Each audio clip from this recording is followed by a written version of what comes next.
সুপ্রিয় শিক্ষার্থীরা, আসসালামু আলাইকুম। সবাইকে আমাদের চ্যানেলের আজকের পর্বে স্বাগত জানাচ্ছি। আজকে আমরা তোমাদের সাথে অষ্টম শ্রেণীর গণিতের দ্বিতীয় অধ্যায়ের মুনাফা যেটা আছে সেটা নিয়ে শেয়ার করব। আজকে আমরা অনুশীলনী 2.1 করব। আমরা একটু গল্প করি। তোমাদের বাসা যেখানে, বাসার গল্লির মুখে মনে করো একটা দোকান।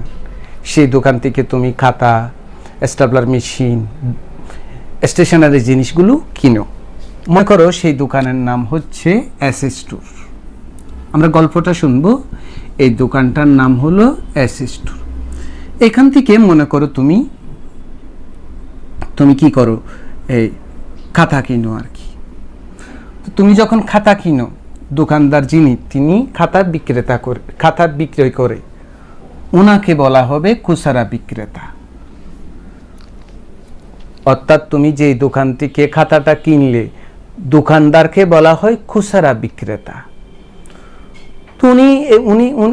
তুমি চিন্তা করো তো, উনি ওই খাতাগুলো কোত্থেকে এনে বিক্রি করে? উনি আরেকটা দোকান থেকে কিনে আনে। সেই দোকানে কিন্তু তুমি একটা খাতা কিনতে পারবে না। উনি যে দোকান থেকে খাতা কিনে, ওখানে গিয়ে যদি তুমি একটা খাতা বলো, কখনোই দিবে না খাতা। কারণ ওরা খুচরা বিক্রেতা না, ওরা হলো কি বিক্রেতা? পাইকারি বিক্রেতা। অর্থাৎ পাইকারি বিক্রেতা হলো বেশি মাল একসাথে বিক্রয় করে যা, আর খুচরা বিক্রেতা হলো একটা এরকম পণ্যদ্রব্য বিক্রয় করে যারা। এখন তুমি আবার এস স্টোরের গল্প করতে যাও। ওই যে দোকানদার আঙ্কেলের কথা তুমি ভাবো।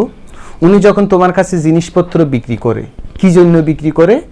উনি যে কোনো জিনিস, ওই যে পাইকারি বিক্রেতা, পাইকারি দোকান যেখানে, এটাকে হোলসেল বলা হয়, ওখান থেকে কিনে এনে আবার তোমার কাছে বিক্রি করে। তো উনি কিনে এনে তোমার কাছে যখন বিক্রি করার ওনার একটা উদ্দেশ্য থাকে। এক নম্বর উদ্দেশ্য হলো ওই খাতাটা বিক্রয় করার ফলে উনি যেন লাভ পায়। এখন লাভটা কিভাবে পাই? লাভটা কিভাবে আমরা কি করব? হিসাব করব। চলো আমরা এই দোকানের সাপেক্ষে হিসাব করি। উনি যখন পাইকারি বিক্রেতা থেকে একটা খাতা কিনে আনে, তখন ওই মূল্যটাকে বলা হয় ক্রয় মূল্য। আর উনি যখন খাতাটা তোমার কাছে বিক্রি করে, এটাকে বলা হয় বিক্রয় মূল্য। আমরা খুব বুঝতে চেষ্টা করব। তুমি গল্লির মুখে যে দোকান থেকে খাতাটা কিনো, উনি যেখান থেকে খাতাটা কিনে আনে, ওইটাকে বলা হবে খাতাটার ক্রয় মূল্য।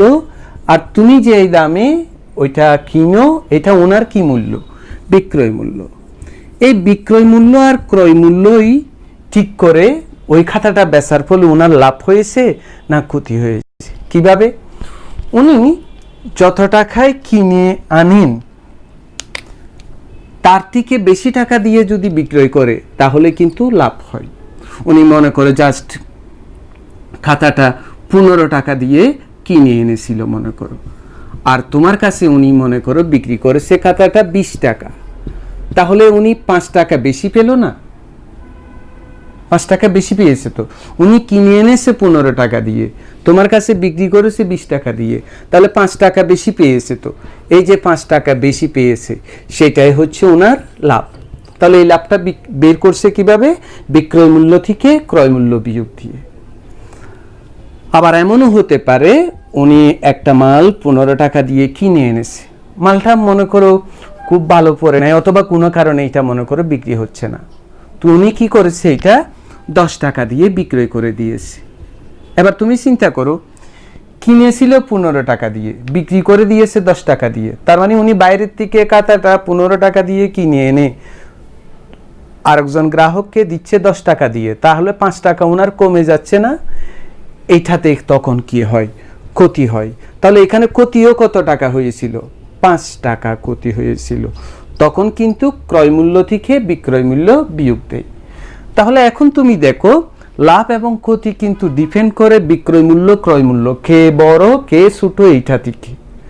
যদি এমন হয় যে বিক্রয় মূল্য বেশি হয়, কেমন? ক্রয় মূল্য কি হয়? কম হয়, সেই ক্ষেত্রে কি হবে? লাভ হবে। দেখো বিক্রয় মূল্য 20 টাকা, ক্রয় মূল্য 15 টাকা, লাভ হয়েছে। আবার যদি এমন হয় যে ক্রয় মূল্য বেশি কিন্তু বিক্রয় মূল্য কি কম, তখন কি হয়? ক্ষতি হয়। আর ক্ষতি বের করার নিয়ম হলো ক্রয় মূল্য থেকে বিক্রয় মূল্য বিয়োগ দেওয়া। তাহলে কোনো একজন দোকানদার বাইরের থেকে যখন কোনো একটা মাল কিনে আনে, ওইটাকে বলা হয় ওই মালের ক্রয় মূল্য। আর এটা যখন কাস্টমারের কাছে বিক্রি করে, তখন এটাকে বলা হয় বিক্রয় মূল্য। যদি বিক্রয় মূল্য বেশি হয়, ক্রয় মূল্য কম হয়, তখন লাভ হয়। তখন বিক্রয় মূল্য থেকে ক্রয় মূল্য কি দিয়ে দেয়? বিয়োগ দিয়ে দেয়। আবার যদি ক্রয় মূল্য বেশি হয়ে যায় কিন্তু বিক্রয় মূল্য কি হয়ে যায়? কম হয়ে যায়, তখন ক্ষতি হয়। তখন কিভাবে বের করে? ক্রয় মূল্য বেশি থেকে বিক্রয় মূল্যটা বিয়োগ দিয়ে ক্ষতিটা বের করে। আমাদের গল্প যেটা, দোকানদারের একটা পণ্যদ্রব্য মানে খাতা একটা পণ্যদ্রব্য হতে পারে, স্টাবলার মেশিন একটা পণ্যদ্রব্য হতে পারে, চাল পণ্যদ্রব্য হতে পারে, ডাল পণ্যদ্রব্য হতে পারে, ডিম পণ্যদ্রব্য হতে পারে। তো যেটা আমরা কি করি? লাভের উদ্দেশ্যে কোথাও বিক্রি করি, সেটাই পণ্যদ্রব্য। তো একটা পণ্যদ্রব্য বিক্রয় করে, ওই যে বলছিলাম তোমাদের গল্লির সামনে যে দোকানদার, উনি কিন্তু আরেকজন দোকানদার থেকে মালটা কিনে আনেন। যে দোকানদার থেকে মাল কিনে আনেন, উনি তোমার কাছে মাল বিক্রয় করবে না, উনি ডজনে ডজনে মাল বিক্রি করবে। তো কিন্তু তোমার তো খাতা দরকার একটা। তো ওই দোকানদার, বড় যে দোকানদার থেকে মাল কিনে আনে, ওনাকে বলছে পাইকারি বিক্রেতা। তো একটা পণ্যদ্রব্য বিক্রয় করে পাইকারি বিক্রেতা লাভ করে কিন্তু 20%। 100 টাকায় উনি 20 টাকা লাভ করে। আবার খুচরা বিক্রেতা, অর্থাৎ আমাদের গলির যে দোকানগুলো, ওরা হলো খুচরা বিক্রেতা, ওরাও কয় পার্সেন্ট লাভ করে? 20% লাভ করে। এখন ওই দ্রব্যটির, অর্থাৎ একটা দ্রব্যর আর কি, যদি দ্রব্যটির বিক্রয় মূল্য বলতে তুমি যত টাকা দিয়ে কিনে এনেছো 576 টাকা হয়, তবে পাইকারি বিক্রেতার ক্রয় মূল্য কত? আবার দেখি আমরা কি বলছে। একটা পণ্যদ্রব্য বিক্রয় করে, অর্থাৎ একটা পণ্যদ্রব্য বিক্রয় করে পাইকারি বিক্রেতা যিনি বেশি মাল বিক্রয় করে, যিনি বেশি পরিমাণ, উনি 20% লাভ করে। আবার খুচরা বিক্রেতা কম বিক্রয় করে যিনি পরিমাণে, উনিও 20% লাভ করে। এখন একটা পণ্যদ্রব্য বিক্রয় মূল্য হচ্ছে 576 টাকা। 1 মিনিট স্টুডেন্টগুলো, আমি এখানে একটা শব্দ হবে। যদি দ্রব্যটির খুচরা, এখানে একটা শব্দ আছে, আমিও বলতেছি, এটা তো শব্দটা থাকবে। যদি দ্রব্যটির খুচরা বিক্রয় মূল্য, এই যে খুচরা বিক্রয় মূল্য 576 টাকা হয়, তবে পাইকারি বিক্রেতার ক্রয় মূল্য কত? দেখো, উনি কিনে আনে আরেকটা দোকান থেকে, এই পাইকারি বিক্রেতা উনি কিনে আনে এখান থেকে। এখন বলছে এই পাইকারি বিক্রেতার ক্রয় মূল্য কত, অর্থাৎ পাইকারি বিক্রেতা মালটা কত টাকা দিয়ে কিনে এনেছিল। আমরা একটা পণ্যদ্রব্য পাইকারি বিক্রেতাও 20% লাভ করে, খুচরা বিক্রেতাও 20% কি করে? লাভ করে। এখন পণ্যদ্রব্যটার খুচরা মূল্য, অর্থাৎ তুমি যত টাকা দিয়ে কিনো, সেটা হলো 576 টাকা। তাহলে পাইকারি বিক্রেতার ক্রয় মূল্য কত?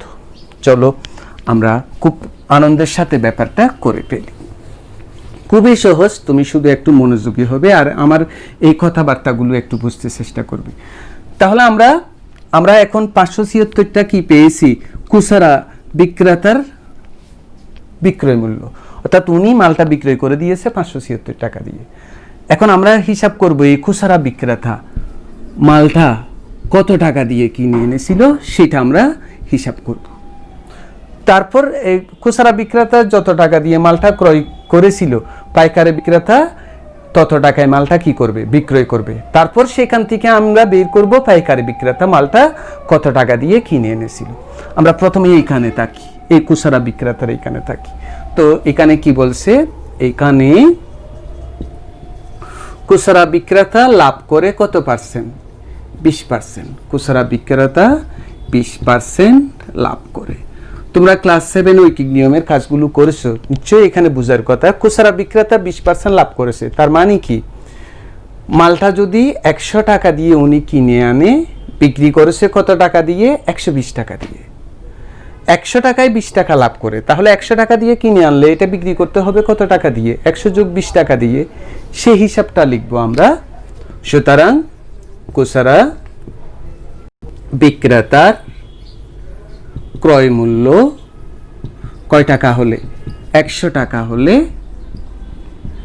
সুপ্রিয় শিক্ষার্থীরা বিক্রয় মূল্য কত হবে দেখি বলো তো। 100 সাথে 20 কি করতে হবে? যোগ করতে হবে। আমরা কতক্ষণ আগেই শিখলাম ক্রয় মূল্যের সাথে ওইটা যোগ করতে হবে লাভটা। লাভ কত? 20। তাহলে কত টাকা হলো? 120 টাকা। এবার আমরা এই ব্যাপারটা একটু বুঝতে চেষ্টা করি। তাহলে এটা হলো খুচরা বিক্রেতার বিক্রয় মূল্য আর এটা হলো ক্রয় মূল্য। আমরা কিন্তু খুচরা বিক্রেতার বিক্রয় মূল্য জানি। এখন আমরা খুচরা বিক্রেতার বিক্রয় মূল্য থেকে খুচরা বিক্রেতার ক্রয় মূল্যের কাছে যাব।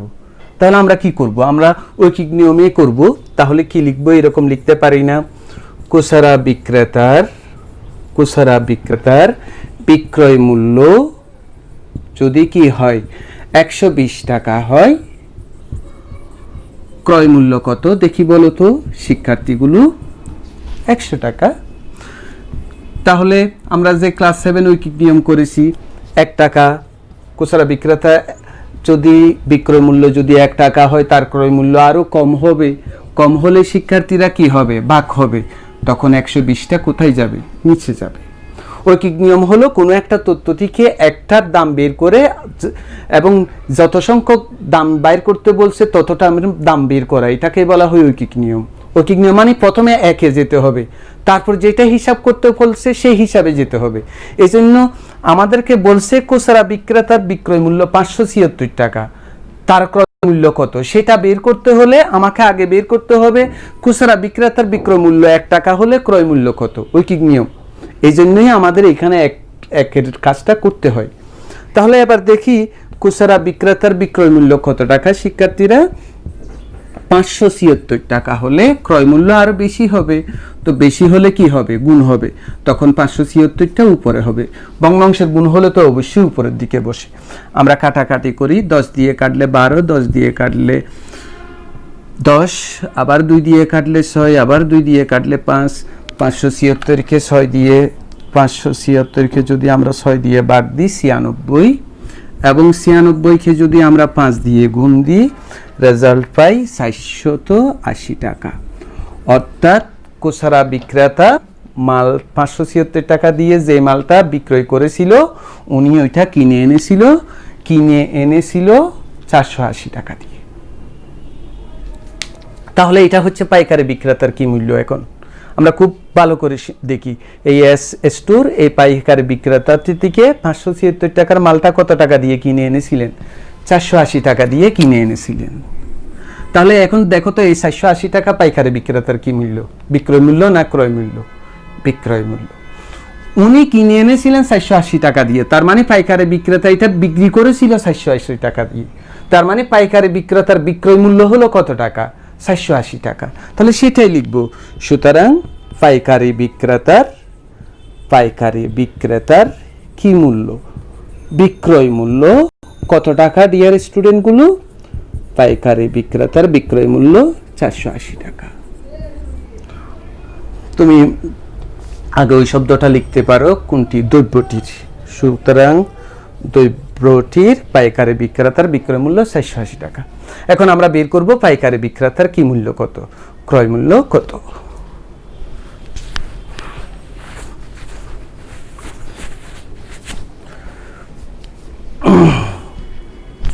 এখন আমরা বের করব পাইকারি বিক্রেতার ক্রয় মূল্য কত। তো পাইকারি বিক্রেতাও কি করেন? 20% লাভ করেন। এটা লিখি। আবার পাইকারি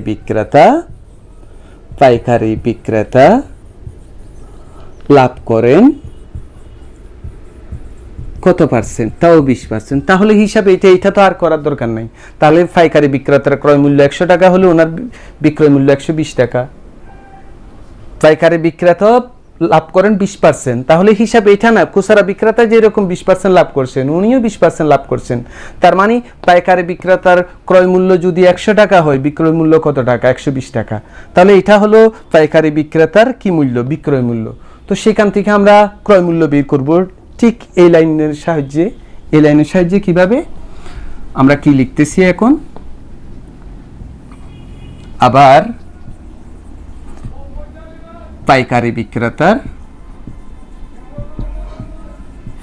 বিক্রেতার বিক্রয় মূল্য এই শুধু এইখানে খুচরার জায়গায় পাইকারি হবে, এটা হুবহু একই থাকবে। পাইকারি বিক্রেতার বিক্রয় মূল্য 120 টাকা হলে শিক্ষার্থীরা ক্রয় মূল্য কত দেখি বলো তো? ক্রয় মূল্য হলো 100 টাকা। ঠিক একই কাজ, 1 টাকা হলে কয় টাকা বের করি? সুতরাং পাইকারি বিক্রেতার বিক্রয় মূল্য 1 টাকা হলে ক্রয় মূল্য আরো কম হবে, কম হলে ভাগ হবে, 100টা উপরে যাবে, 120 কোথায় যাবে? নিচে। তো পাইকারি বিক্রেতার বিক্রয় মূল্য কত টাকা? 480 টাকা। সুতরাং পাইকারি বিক্রেতার বিক্রয় মূল্য 480 টাকা হলে ক্রয় মূল্য আরো বেশি হবে, বেশি হলে গুণ হবে, গুণ হলে সেটা মাত্রার উপরে বসবে, 480 উপরে। তো 4 12 48, অর্থাৎ কয়শো টাকা দিয়ে কিনেছিল? 400 টাকা দিয়ে কিনেছিল পাইকারি বিক্রেতা। সুতরাং দ্রব্যটির পাইকারি বিক্রেতার বিক্রয় মূল্য না, সরি স্টুডেন্টগুলো, ক্রয় মূল্য 400 টাকা। এটাই হচ্ছে এই প্রবলেমের কি। এরপরে শিক্ষার্থীরা আমরা 2 নম্বর প্রবলেমটা সলভ করব। 2 নম্বরে কি বলছে দেখো, একজন দোকানদার কিছু ডাল 2375 টাকায় বিক্রয় করায় তার 5% ক্ষতি হলো। এই যে 5-এর পরে পার্সেন্টেজ চিহ্ন দেখতেছো, এই পার্সেন্টেজকে বলা হয় শতকরা। তোমরা কি জানো আসলে শতকরা কি? শতকরা হলো একটা ভগ্নাংশ আসলে, এবং যার হর কত? 100। অর্থাৎ 100 ভাগের 1 থাকলে তখন আমরা তাকে কি লিখি? পার্সেন্টেজ লিখি। এই জন্য পার্সেন্টেজ যদি কোথাও থাকে সেটাকে আমরা 100 ভাগের 1 লিখি। অর্থাৎ 100 ভাগের 1-এর আরেকটি প্রকাশ হচ্ছে পার্সেন্টেজ। এই জন্যই বলা হয় শতকরা হলো এমন একটি ভগ্নাংশ যার হর 100। তো 5% ক্ষতি হলো, 100 টাকায় 5 টাকা ক্ষতি হয়। এখন আমাকে বলছে এই ডালগুলো কত টাকায় বিক্রয় করলে? এখন তো 2375 টাকায় বিক্রি করছে, ঠিক আছে, কিন্তু এগুলো কত টাকায় বিক্রি করলে এই যে ক্ষতি হয়েছে, ক্ষতি না হইয়া বরং 6% কি হতো? লাভ হতো।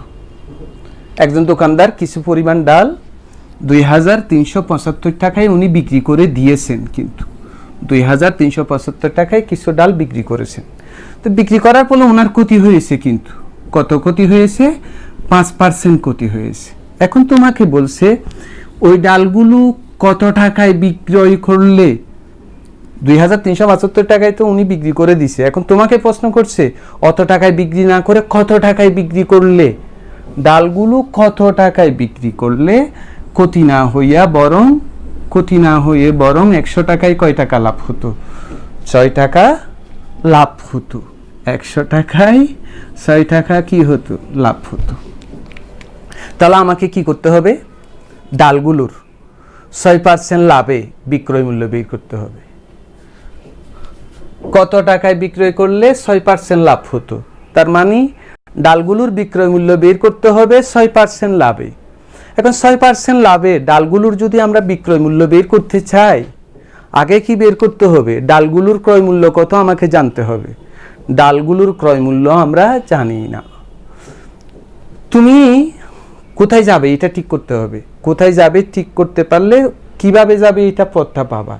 তুমি কি করবে সেটাই যদি না জানো, তুমি তো হাত ডাকতে থাকবে, এমনি স্যারে করে দিল করলো, তুমি নিজে করতে দিলেই কিছু করতে পারলে না। ব্যাপারটা তেমনই হবে। যেমন এখানে আমাকে কোথায় পৌঁছতে হবে? বিক্রয় মূল্য বের করতে হবে। কিসের? ডালগুলোর। কিসের ভিত্তিতে? 6% লাভের ভিত্তিতে। তাহলে ডালগুলোর 6% লাভের ভিত্তিতে বিক্রয় মূল্য বের করতে হবে। এখন ডালগুলোর 6% লাভে বিক্রয় মূল্য যদি আমি বের করতে চাই, ওই ডালগুলোর কিন্তু ক্রয় মূল্য লাগবে, আমার ক্রয় মূল্য দেওয়া নাই। এখন তাহলে তোমার মাথায় আপাতত প্রশ্ন থাকবে যে ওই ডালগুলোর ক্রয় মূল্য কত? তো ডালগুলোর ক্রয় মূল্য কত সেটা বের করার একটা তথ্য তোমাকে দিয়ে দিয়েছে, যে ওই ডালগুলো বিক্রি করেছিল 5% ক্ষতিতে এবং ওইগুলো বিক্রয় করা হয়েছিল 2375 টাকায়। তাহলে এই যে 5% ক্ষতি, এই তথ্যের সাহায্যে 2375 টাকায় বিক্রি করেছে যে ডালগুলো, সেগুলোর ক্রয় মূল্য কি করা সম্ভব? বের করা সম্ভব। কিভাবে সেটা দেখি তো। এটাই 5% ক্ষতি। এখন দেখো তো, এখন 5% গতিতে আমরা একটু বুঝতে চেষ্টা করব। ক্রয় মূল্য যদি 100 টাকা হয়, ক্রয় মূল্য 100 টাকা হলে সুপ্রিয় শিক্ষার্থীরা বিক্রয় মূল্য কত হবে? আরো কম হবে, কারণ ক্ষতি হয়েছে, তো ক্ষতি হয়েছে যে সেজন্য বিক্রয় মূল্য কম হবে। 100 টাকা বিয়োগ 5 টাকা, 100 টাকায় 5 টাকা ক্ষতি হয়, তাহলে কত টাকা হলো? 95 টাকা। তাহলে ডালগুলোর বিক্রয় মূল্য যদি 95 টাকা হয়, ক্রয় মূল্য 100 টাকা, তাহলে ওই ডালগুলোর বিক্রয় মূল্য যদি 2375 টাকা হয়, ক্রয় মূল্য কত বের করা যাবে ঐকিক নিয়মে? করে পেলি বিক্রয় মূল্য 95 টাকা হলে সুপ্রিয় শিক্ষার্থীরা ক্রয় মূল্য কত? 100 টাকা। তাহলে ঐকিক নিয়মে 1 করতেই হবে। সুতরাং বিক্রয় মূল্য যদি 1 টাকা হয়, ক্রয় মূল্য আরো কম হবে, কম হলে ভাগ হবে 100 উপরে 95 নিচে। এখন ডালগুলো কত টাকা দিয়ে বিক্রয় করেছিল আমরা জানি না, 2375 টাকা দিয়ে। 2375 টাকা হলে ক্রয় মূল্য নিচে 95 উপরে 100 গুণ 2375। এবার আমরা কাটাকাটি করি, কেমন?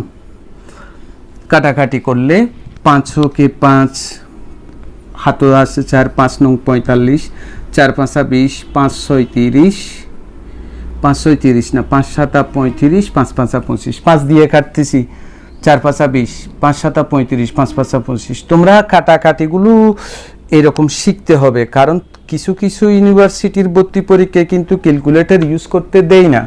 তখন তুমি কোথায় যাবে? এই জন্য এইটা এখন থেকে শিখে রাখবে, তাহলে তখন তোমাকে এই ব্যাপারগুলো কাজ দিবে। কিছু কিছু ইউনিভার্সিটির অ্যাডমিশন টেস্টে তোমাকে ক্যালকুলেটর ইউজই করতে দিবে না, তখন তোমাকে এই রকম কাজগুলো করতে হবে। তো এগুলো এখন থেকে যদি প্র্যাকটিস না করো, এখনই যদি 100% ক্যালকুলেটর নির্ভর হয়ে যাও, তাহলে ওই কাজগুলো করতে পারবে না। এই জন্য কাটাকাটিটা করতে চেষ্টা করবে। তার মানে 2375 টাকায় যে ডালগুলো বিক্রয় করা হয়েছিল, সেটা কিনছিলাও কত টাকা দিয়ে? 2500 টাকা দিয়ে। আমরা কিন্তু এইটা আমাদেরকে ফাইনালি এইটা বের করতে বলে নাই, আমাকে বের করতে বলছে ওই ডালগুলোর বিক্রয় মূল্য কত? 6% লাভে। তার মানে 2500 টাকা দিয়ে কিনে এনেছিল যে ডাল, সেগুলো যদি 6% লাভ করতো, উনি কত লাভে কত দামে সেটা বিক্রয় করতো। তাহলে এখন তোমাকে প্রথম সূত্র ধরতে হবে 6%। আমরা আবার ধরি, আবার 6% লাভে। এখানে একটু চিন্তা করি তো, যদি ক্রয় মূল্য কি হয়? 100 টাকা হয়, ক্রয় মূল্য 100 টাকা হলে তো সুপ্রিয় শিক্ষার্থীরা বিক্রয় মূল্য কত হবে?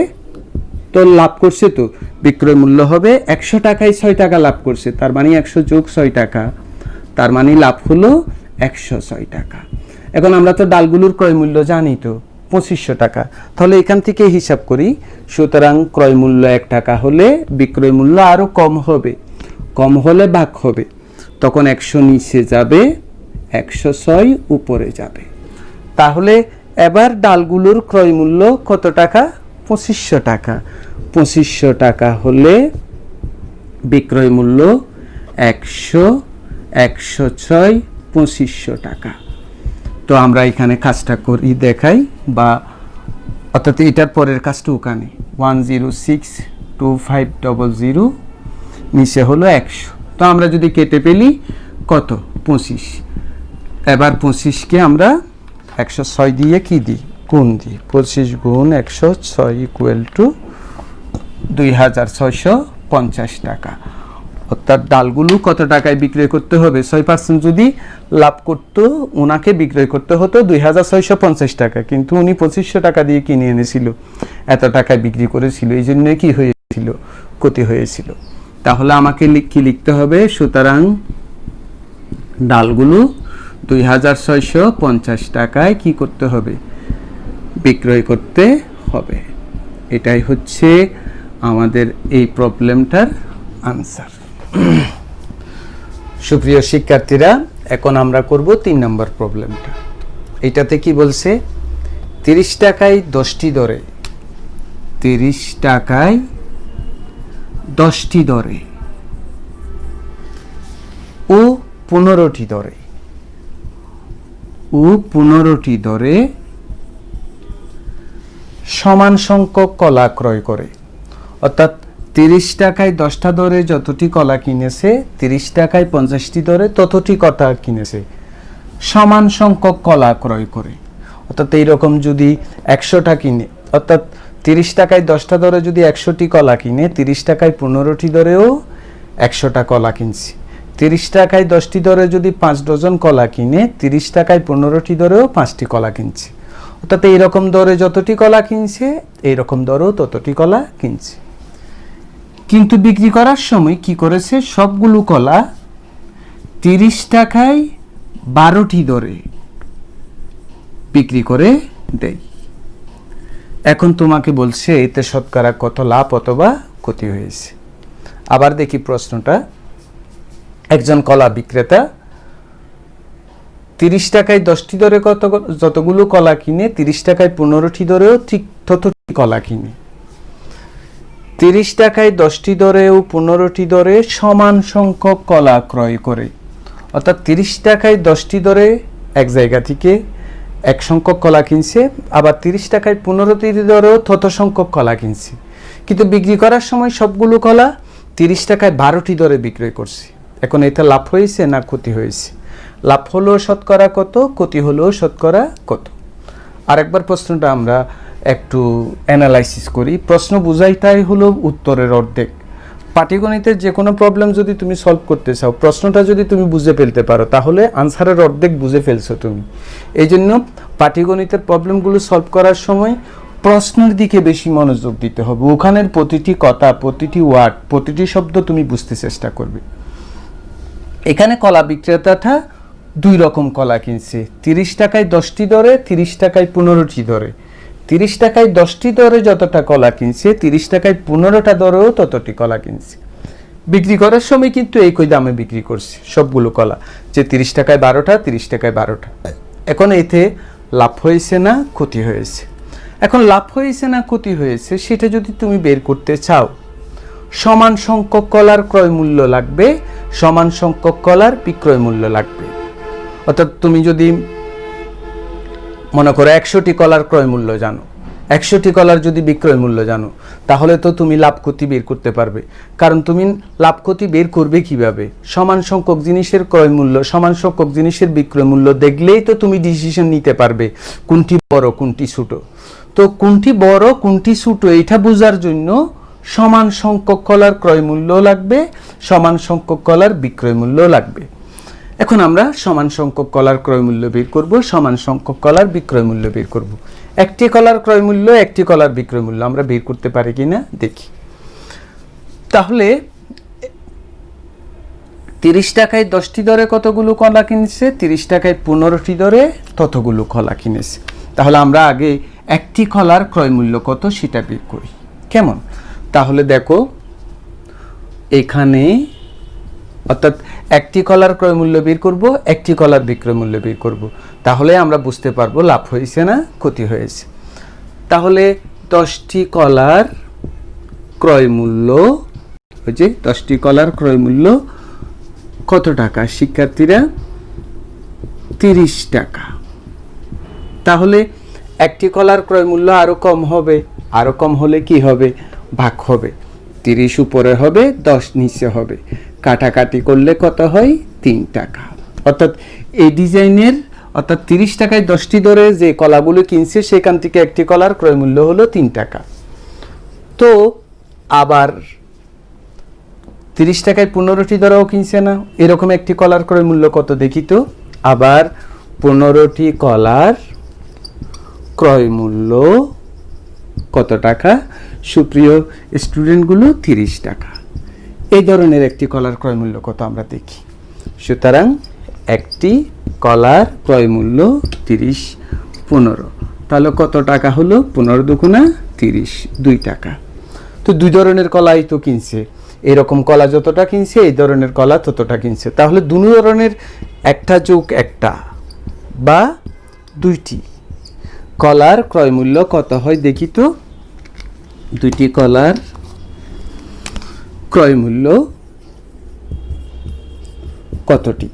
এটা 3, এটা কত 2, তাহলে কত টাকা হলো? 5 টাকা।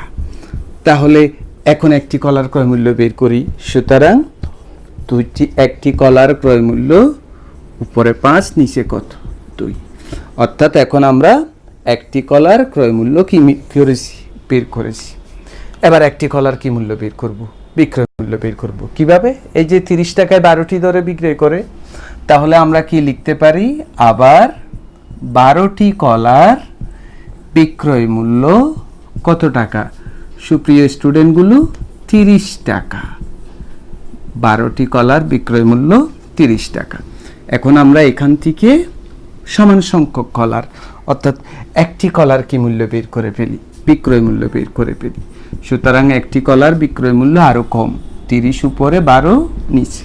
তো কাটাকাটি করো, যে 5 6 30, 6 দুগুণা 12, 2 ভাগের কত টাকা? 5 টাকা। দেখো, একটি কলার ক্রয় মূল্য যত, একটি কলার বিক্রয় মূল্য তত। তাহলে ক্রয় বিক্রয় মূল্য সমান হয়েছে, লাভ অথবা ক্ষতি কিছুই হয়নি।